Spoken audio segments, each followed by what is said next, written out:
Susunan acara peringatan Maulid Nabi Muhammad sallallahu alaihi wasallam 12 Rabiul Awal 1444 Hijriah. Tempat SD Negeri 009 Sukajadi dimulai. 1. Pembukaan. 2. Pembacaan ayat suci Al-Quran. 3. Kata sambutan. 4. Ceramah agama. Memasuki acara yang pertama, yaitu pembukaan oleh protokol yang sudah berlangsung. 2. Pembacaan ayat suci Al-Quran yang dibacakan oleh Muhammad Reza Pahlavi.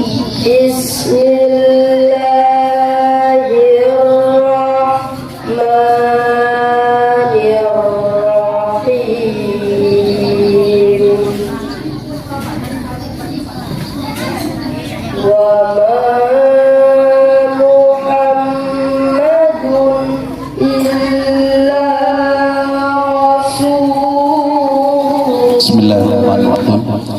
Assalamualaikum warahmatullahi wabarakatuh.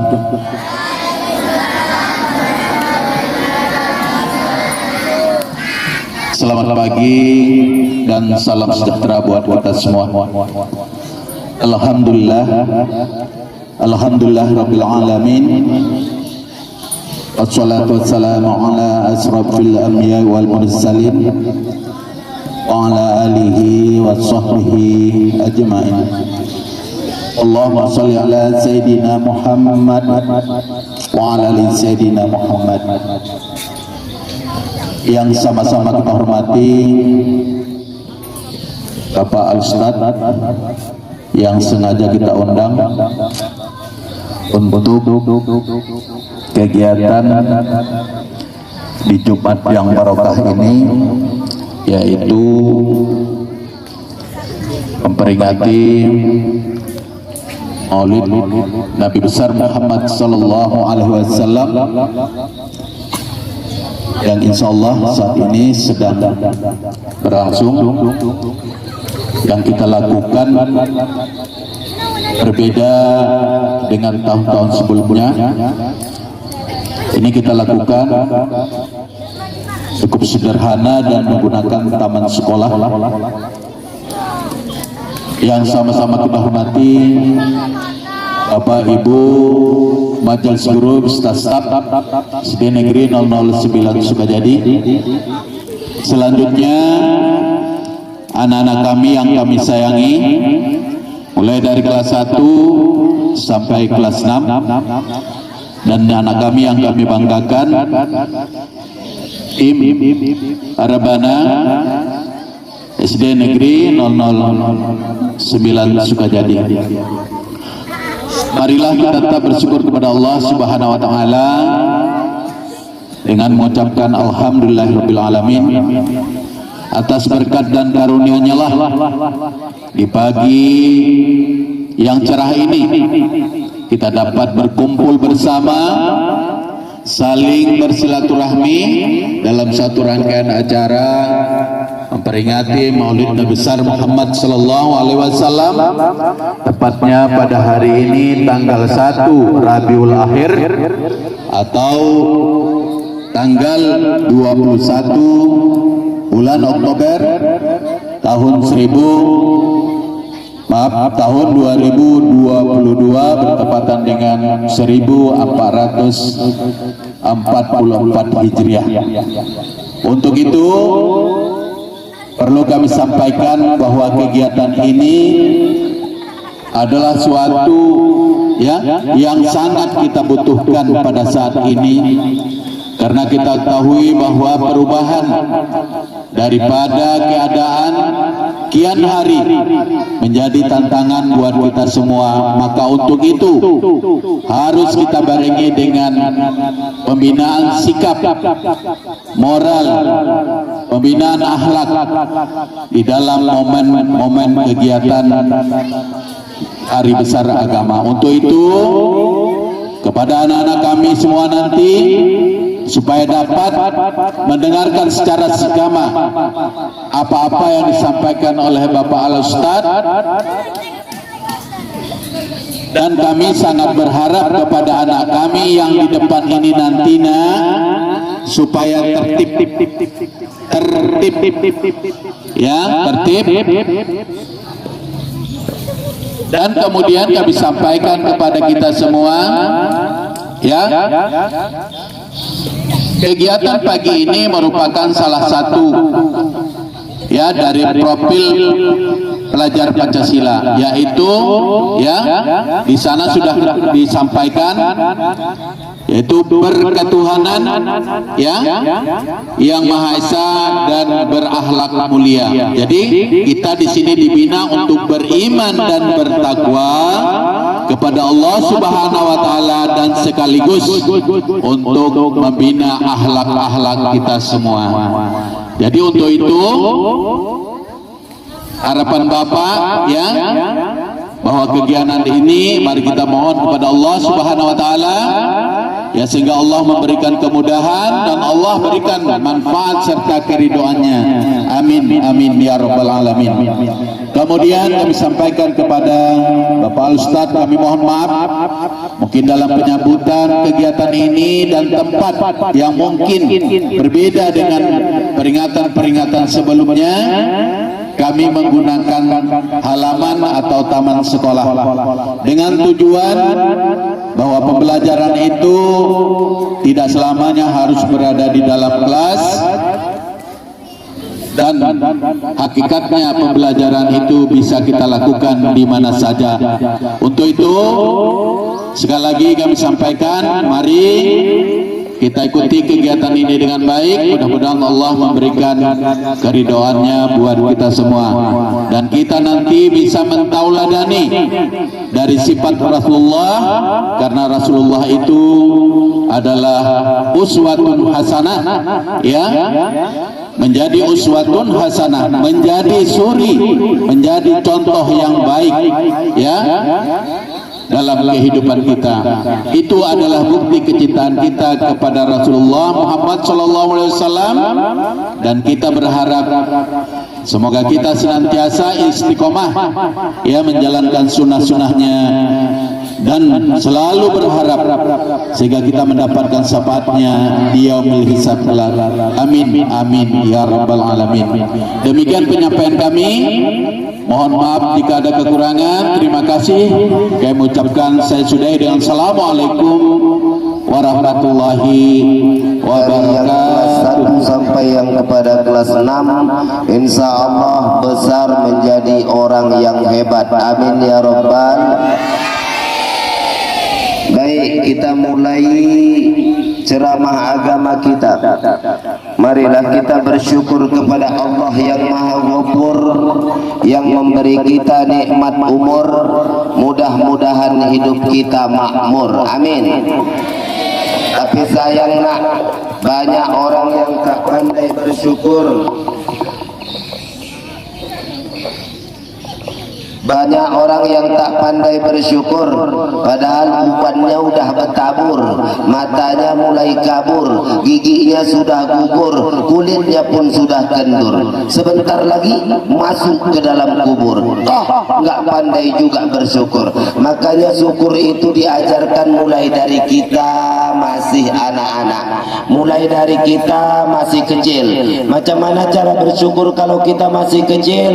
Mau berangkat sekolah, bismillah, pulang alhamdulillah. Berangkat lagi besoknya bismillah, pulangnya alhamdulillah. Ada doa keluar rumah itu bismillahi tawakkaltu, terus alallahi, terus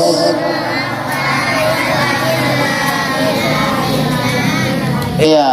Bismillah tawakkaltu 'alallahi wala haula wala quwwata illa billahil aliyil azim. Keluar rumah berangkat ke sekolah, pulang nanti alhamdulillah.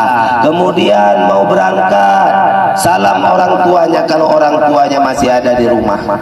Kalau orang tuanya belum pergi ke ladang, salam orang tuanya dulu. Cium tangannya. Karena apa? Ilmu tidak akan berkah kalau kita tidak minta ridho daripada ayah dan emak kita. Oleh karena itu, trik untuk mendapatkan ilmu di sekolah, maka diawali dengan kepatuhan kita kepada orang tua kalian. Anak-anakku sayang, omong kosong ada orang berhasil kalau dia tidak hormat kepada orang tuanya. Bohong kalau ada orang sukses kalau dia tidak patuh kepada orang tuanya. Kalau kalian mau tahu Presiden Jokowi sekarang itu adalah orang yang patuh kepada orang tuanya. Kalau kalian lihat orang-orang besar di sekeliling kalian, itu adalah ciri orang yang patuh kepada orang tuanya. Orang yang melawan kepada orang tuanya biasanya hidupnya itu akan susah. Maka ada 3 cara untuk kalian hidup berkah, untuk kalian hidup sukses, untuk kalian mendapatkan ilmu yang bermanfaat. Yang pertama, patuhlah pada ayah dan emak kalian. Tahu tidak, orang tua kalian hari ini ada di bawah pohon sawit, dia mendodos. Untuk apa? Untuk anaknya, agar anaknya ini menjadi orang yang berguna bagi nusa bangsa dan agama. Tahu tidak, orang tua kalian hari ini yang emaknya mungkin sedang sibuk di dapur mencuci piring, menanak nasi, tujuannya apa?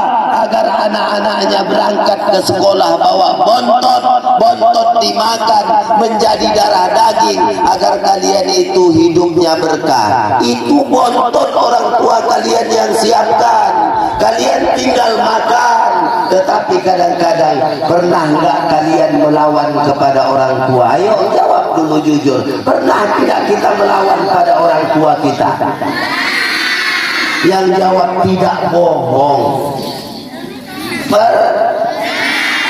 Mana buktinya pernah melawan sama orang tua kita?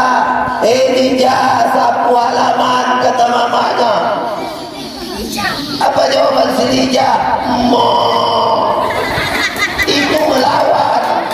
Bukan melawan sama orang tua dalam artian memukul orang tuanya, membentak orang tuanya. Tetapi ketika kita tidak indahkan apa yang disuruh orang tua, itu sudah melawan kepada orang tua.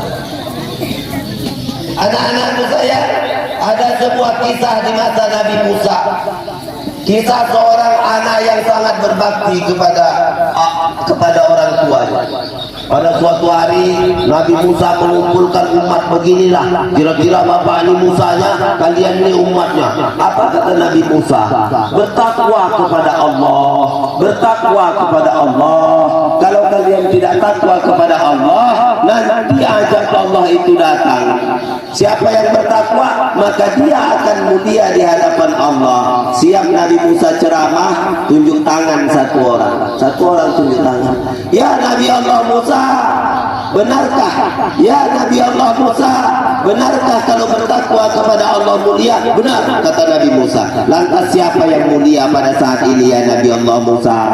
Siapa yang lebih mulia pada saat ini? Nabi Musa kebingungan menjawab. Dia pun tak tahu siapa yang lebih mulia. Kalau dia jawab ada orang yang mulia, dia takut umat bubar, dia takut keimanan umat itu hilang. Maka akhirnya dia jawab, akulah yang paling mulia. Umat pun bubar, meninggalkan Nabi Musa. Tetapi Nabi Musa langsung dimarahi Allah. Allah lah yang langsung marah kepada Nabi Musa. Apa kata Allah? Hai Nabi Musa, engkau adalah nabiku pada saat ini, tapi bukan kau yang paling mulia pada saat ini. Siapa yang paling mulia ya Allah? Kata Nabi Musa. Besok berjalan kau ke ujung kampung. Sampai di ujung kampung, kau tengok ada rumah orang yang gubuk-gubuk, atapnya sudah bocor-bocor, rumahnya sudah mereng hampir roboh. Itu penghuninya adalah orang yang paling mulia pada saat ini. Penasaranlah Nabi Allah Musa. Berangkatlah dia besok paginya ke ujung kampung. kampung. Sampai di ujung kampung ditengoknya ada rumah yang disebutkan Allah, sudah bereng, atapnya bocor-bocor, diketuk pintunya, ucapkan salam, assalamualaikum warahmatullah, disaut salamnya waalaikumsalam, dibukakan pintu, ternyata yang di dalam adalah seorang anak muda, seorang anak kecil beranjak dewasa. Apa kemudian yang terjadi? Terkejut anak-anak ini karena yang datang adalah Nabi Allah Musa. Apa katanya? Silakan duduk Nabi Allah Musa. Nabi Allah Musa pun duduk. Kemudian enggak berapa lama ini orang keluar. Permisi dia sama Nabi Musa, aku ngurus mama aku ngurus orang tua aku dulu katanya. Nggak berapa lama keluar dia, tapi yang dituntunnya bukan bentuk orang, tapi berbentuk babi. Di bawahnya babi betina yang besar keluar, sampai di luar babi ini dimandikannya, diandukinya, disabuninya dengan penuh rasa kasih dan sayang. Setelah itu diantarnya balik masuk ke kamar, keluar lagi bawa babi jantan yang besar, sampai di sana dimandikan, dianduki, setelah itu dibawanya masuk ke dalam. Marahlah Nabi Allah Musa, hei, kau bilang tadi kau mau mengurus orang tuamu, tapi yang kau urus adalah peliharaan babi. Menangis anak muda. Apa jawabannya? Hai Nabi Allah Musa, yang saya urus itulah orang tua saya, entah dosa apa yang mereka buat, Allah marah, Allah ubah wujudnya menjadi babi. Saya anaknya harus tetap berbakti kepada ayah dan mak saya. Makanya walaupun dia sudah berubah menjadi babi, saya mandikan, saya handuki, saya beri makan. Inilah kerja saya selama ini. Tersungkurlah Nabi Allah Musa. Sadarlah Nabi Allah Musa bahwasanya memuliakan orang tua itu menyebabkan seseorang mulia, bahkan bisa lebih mulia daripada utusan Allah. Maka jangan pernah tinggikan suaramu, jangan pernah kau melawan kata-kata orang tuamu ketika apapun yang disuruh oleh orang tuamu, karena orang tua adalah jalan menuju kesuksesan, jalan menuju keberhasilan. Itu adalah orang tua kita. Minta doa orang tua kita kalau mau berhasil. Anak-anakku sayang, usia kalian jangan kalian sia-siakan, usia muda jangan kalian sia-siakan. Maka banyakkan belajar ilmu, baik ilmu umum maupun ilmu agama. Yang muslim, kalian harus mulai belajar mengaji. Banyak anak-anak datang belajar ke MTS Bapak sana, begitu diuji baca Al-Qurannya tak bisa dia membaca Al-Quran. Jangan baca Al-Quran, mengenal huruf saja dia tidak bisa. Maka mulai kita belajar. Boleh metode Iqra. Metode Iqra itu abata saja ho dajaro jasa saso dotojo agopako kalamana wahaya abata saja ho. Itu metode Iqra. Boleh metode alif-alif. Metode alif-alif itu alif date alif bawa i alif dopan u a i u badate baba bawa bi badopan u ba mim date mata date ta mim dopanmu matamu.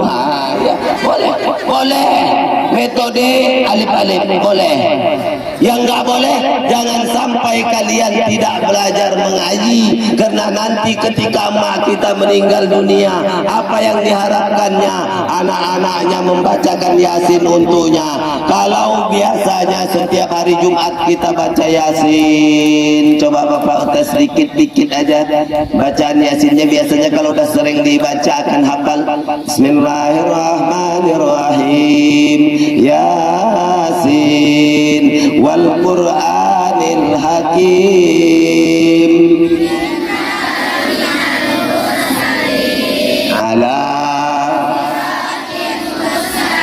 tanzilal. cukup, itu tandanya sudah terbiasa. Maka mengaji, karena kalau kita mengaji, orang tua kita sakit, kita bacakan Yasin, insya Allah sembuh. Orang tua kita meninggal, kita bacakan Yasin, insya Allah kuburnya dilapangkan oleh Allah Subhanahu wa ta'ala.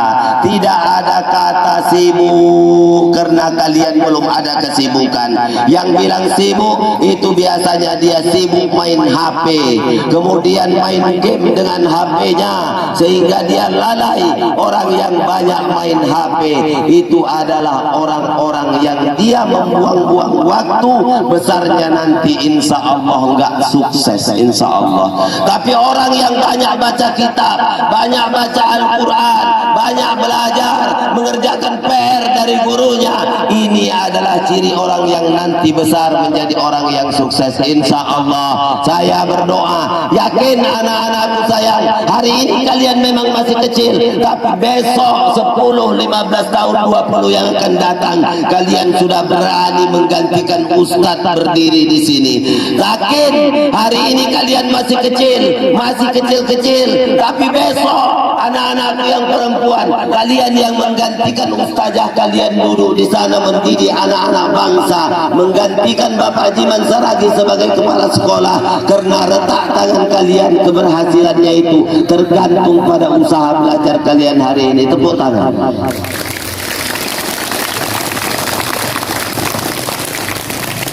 Setelah tepuk tangan, Bapak mau uji apa yang nomor satu kalau mau sukses.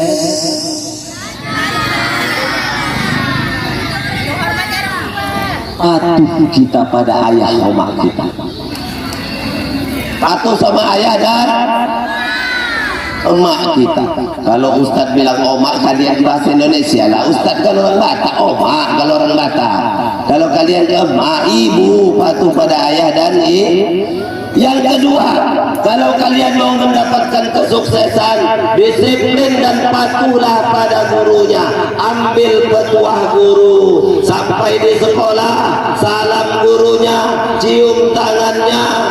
Tidak ada anak murid yang berhasil kalau dia melawan kepada gurunya.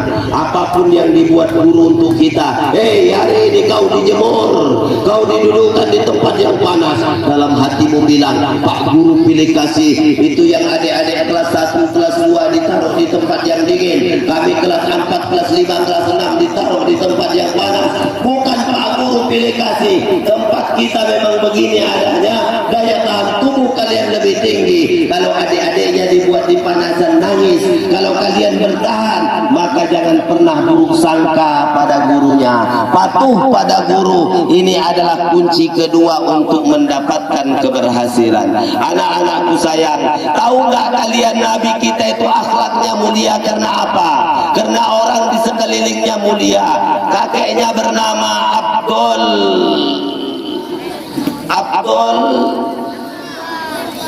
kakeknya bernama Abdul Muthalib, neneknya bernama Nek Thalib, ayahnya bernama Abdullah, nama mamanya bernama Ami. Semuanya orang yang akhlaknya baik. Mana akhlak Aminah? Aminah ketika mengandung Nabi kita, ditutupnya ini, bawa macam Ustadz nih, tapi dia anduk, tutup kemana pergi.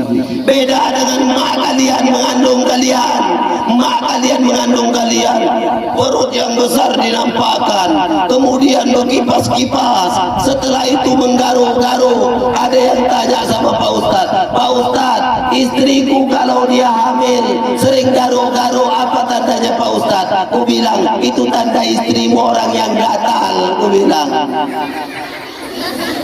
Makanya amalannya tutup. Aminah wanita yang mulia, Aminah wanita yang mulia, ayah Nabi wanita yang mulia, maka wajar Nabi itu menjadi orang yang mulia. Anakku sayang, ada ilmu. Di malam kelahiran baginda Nabi itu, kakeknya yang bernama Abdul Muthalib sedang ada di samping Ka'bah. Kalau Pak Ustadz contohkan, inilah Ka'bah, Abdul Muthalib sedang zikir. Apa zikir Abdul Muthalib? Allah. Tapi Pak Ustadz, Islam belum datang. Iya, yang namanya agama yang dibawa Nabi belum datang, tapi agama yang yang dibawa Nabi Ibrahim masih terus diamalkan oleh yang namanya Abdul Muthalib. Agama itu namanya agama tauhid. Maka dia berzikir Allah Allah Allah Allah di samping Ka'bah. Tiba-tiba waktu berzikir, dinding Ka'bah ini bersuara, tembok Ka'bah ini bersuara, dinding Ka'bah ini bersuara. Apa kata dinding Ka'bah? Telah lahir pemimpin umat, khatamun nabiyina, penutupnya para nabi, la nabiyya ba'da. Tiba-tiba Abdul Muthalib teringatlah dia, menantu kesayangannya Aminah sedang hamil tua. Dia lari ke rumah, siapa tahu cucu yang dimaksud. Maka begitu sampai di rumah, betullah Muhammad kecil Nabi kita sudah terlahir ke dunia. Digendongnya lah Nabi kita, dibawanya ke Ka'bah, keliling Ka'bah lah dibawanya. Apa yang dibaca atuknya Nabi kepada cucunya? Yang dibacanya adalah ad-dinu lana wal haqqu lana wal kullu lana wal adlu lana, ad-dinu lana wal haqqu lana wal kullu lana wal adlu lana. Rupanya kakeknya Nabi Muhammad ini sedang berdoa. Apa artinya? Ya Allah, jadikan ya Allah cucuku membawa agama untuk kami. Betul, 40 tahun kemudian baginda Nabi diutus menjadi Nabi dan membawa agama yang disebut dengan dinul Islam, agama Islam, agama yang dimasuki oleh semua kalangan. Jawa ada di dalam, Batak ada di dalam, Melayu ada di dalamnya, orang mata sipit Cina ada di dalamnya, orang kulit hitam negro ada di dalamnya. Menunjukkan Islam adalah agama yang rahmatan lil alamin. Agama Islam ini adalah rahmat bagi sekalian alam. Maka anak-anakku sayang, orang Islam itu akhlaknya harus baik. Kepada orang tua dia patuh, kepada guru dia disiplin. Dua kunci untuk mendapatkan kesuksesan. Terus apa kunci ketiga? Kunci ketiga untuk mendapatkan kesuksesan, jangan pernah ada rasa iri, rasa dengki kepada teman-teman di sekeliling kita. Hormatlah kepada kawan sebaya.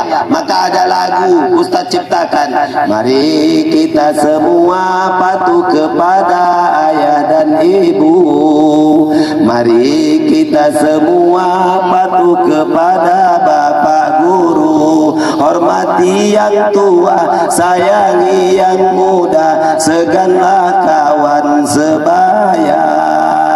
Jadi kunci kesuksesan patuh sama ayah emak, patuh kepada guru, kemudian kepada yang kecil kita sayangi. Jangan karena dia kecil lewat mau kemana?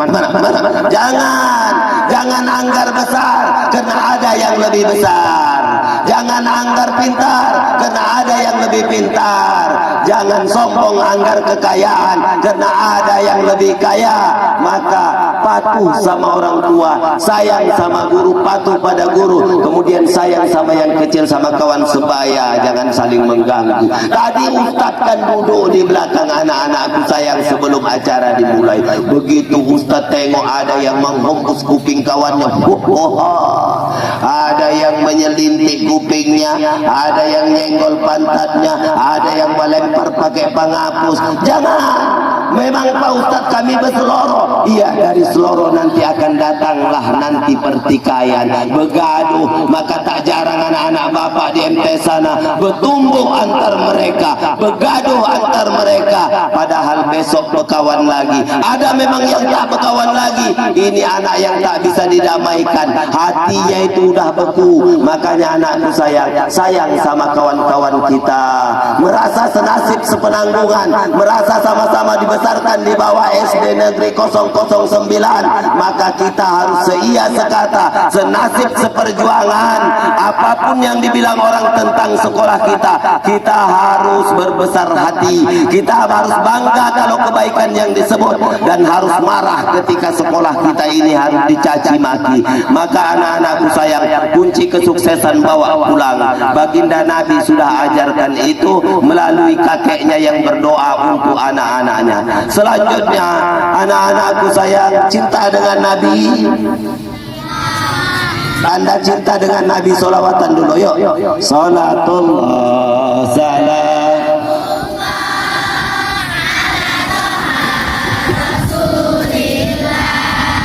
salatullah.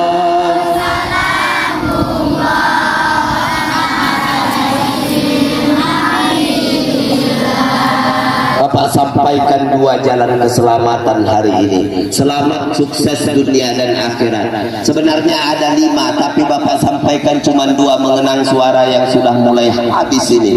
Yang pertama, jalan sukses itu kalau kalian melakukan kesalahan, segera kalian menyadarinya. Kalau dalam bahasa agamanya, mohon ampun kepada Allah, banyakkan istighfar. Anak-anakku sayang, kita tempat salah, kalian tempat salah, pasti disuruh guru ngerjakan PR, tak ngerjakan PR, salah, berdosa. Disuruh ayam maknya nyuci piring, tak mau, salah, berdosa. Tapi hari ini Pak Ustadz kasih kesimpulan, kalau mau sukses tuh banyakkan istighfar, mohon ampun kepada Allah. Jangan kalian sia-siakan usia muda, jangan kalian racuni badan kalian. Ada yang meracuni badannya dengan narkoba, ada yang meracuni badannya dengan narkotika, ada yang meracuni badannya dengan minum-minuman keras, ada yang meracuni badannya dengan merokok, ada yang meracuni lagi, sekarang lebih pintar lagi orang, rokok elektronik. Hebat, banyak asapnya, tapi ingat, hebatnya cuma sesaat, gayanya cuma sesaat, tapi efek dampaknya besar sampai ke belakang hari. Oleh karena itu, jangan racuni, jangan buat kehidupan kalian ini dengan hal yang sia-sia. Isi dengan yang bermanfaat, isi dengan berbuat yang baik-baik. Karena kunci kesuksesan yang pertama, kita tempat salah, tapi ketika kita bersalah, kita segera menyadarinya. Kita harus tahu bahwasanya minum-minuman keras itu merusak akal kita. Ada sebuah cerita tentang orang yang minum minuman keras. Ini seorang ulama, dia sebenarnya bukan tukang minum minuman keras, alimnya luar biasa. Hebatnya karomah ulama ini, dia bisa berjalan di atas udara, bisa berjalan di atas air, enggak terbenam dia. Ini hebatnya ulama ini tadi. Tapi pada suatu hari datang iblis. Iblis ini menyerupai kakek-kakek. Kakek-kakek itu berjanggut, tapi jangan bilang Ustaz iblis. Kakek-kakek itu berjanggut. Bedanya, kalau janggut Ustaz banyak kemudian hitam, kalau janggut iblis cuma 7 warna putih. Kakek-kakek ini yang menyerupai iblis yang menyerupai kakek-kakek ini, berzikirlah dia di dalam masjid. Di dalam masjid tempat ulama ini sholat. Allah, Allah, Allah, Allah. Siap itu menangis, berdoa menangis, besok sholat lagi, berdoa lagi, menangis lagi. Inilah kerja kakek-kakek ini. Sampai akhirnya ulama ini dekat kepadanya, bertanya, mengapa kau menangis kakek? Mengapa kau menangis? Apa jawaban kakek tersebut? Saya menangis karena saya sudah taubat, tapi ada satu kerjaan yang tak bisa saya hilangkan sampai sekarang. Apa itu? Minum minuman keras. Pulanglah dia kakek-kakek ini. Ulama pun berpikir, macam mana lah rasa minum minuman keras nih. Besoknya dia pun pakailah jaket, pakailah celana yang ketat, kemudian pakai kacamata, pakai topi, kemudian berangkat. Tujuannya biar orang jangan kenal dia ulama. Berangkat kemana? Berangkat tempat minum minuman keras. Sampai di sana cuman minum seteguk. Dia pengen tahu apa rasa minum minuman keras itu. Minumnya seteguk, rupanya rasanya pahit. Minum minuman keras itu rasanya pahit. Makanya orang yang minum minuman keras itu sebenarnya bodoh otaknya. Udah pahit diminumnya juga, diminumnya cuman seteguk. Tapi apa? Tak biasa minum, akhirnya cuman seteguk, mabuk. Oleng ini ulama. Di tengah jalan ditengoknya ada perempuan sedang menyapu, ditegurnya perempuan tersebut, ditanyanya suaminya kemana. Perempuan gatal, akhirnya terjadi perzinahan. Sedang berzina datang suaminya, akhirnya untuk menutupi aib dibunuhnya ini suaminya, kemudian menjerit istrinya. Datang orang ramai, ditangkaplah sang ulama ini tadi. Setelah ditangkap, dihadapkan pada tiang gantungan, dimasukkan tali ke leher ulama ini tadi, masukkan. Pada saat waktu mau ulama gantung dia. Tiba-tiba datanglah iblis yang dulu pernah menyerupai kakek-kakek tadi.